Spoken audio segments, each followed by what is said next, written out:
Right. ఇప్పుడు మనకున్న doubts కూడా అవే. ఇప్పుడు అదే ఫోరెన్సిక్ ల్యాబ్ లో ఈ ఓటుకు నోటుకు సంబంధించిన కీలక ఆధారాలు ఉన్నాయి.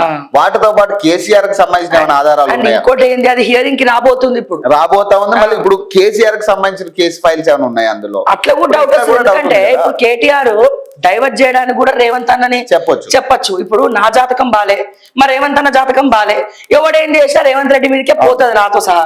ఇప్పుడు నాకేంది, ఎవడేమనకుండా నా చెయ్యి ఎరుగుతుంది, నేను ఇంట్లో కూర్చుంటున్నా, లేకపోతే ఏదో ఒకటి అవుతుంది అంటే చెప్తున్నా. జనరల్ గా ఇప్పుడు ఆ ఫోరెన్సిక్ ల్యాబ్ లో గవర్నమెంట్ రేవంత్ రెడ్డి ఫీలింగ్, కానీ వెనకాలన్న ఆఫీసర్ లీకులు ఇచ్చేది ఎవరికి చెప్పండి ప్లీజ్? ఎవరికి? ఆఫీసర్లు అమ్ముడు పోయింది ఎవరికి? లీకులు ఇచ్చేది ఎవరికి?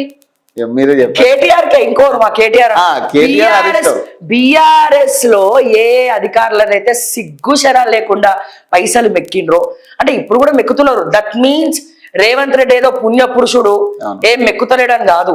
ఆయన చేసేది, ఆయన తినేది వాళ్ళ అన్నదమ్ములు అందరు తింటున్నారు. మున్సిపల్ శాఖని వాళ్ళ అన్నదమ్ములు గ్రిప్ లో పెట్టుకున్నారు. మా ఆడ ఏజెన్సీ వాళ్ళని రోడ్డు మీదకి పడేసారు, పాతాళంలో తొక్కేసారు.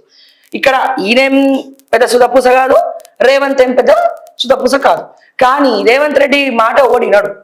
ఈ కేటీఆర్ ఏమన్నా ఇన్స్ట్రక్షన్స్ అట్లా చేయొచ్చు, రేవంత్ రెడ్డి ఏమన్నా ఇట్లా చేయొచ్చు.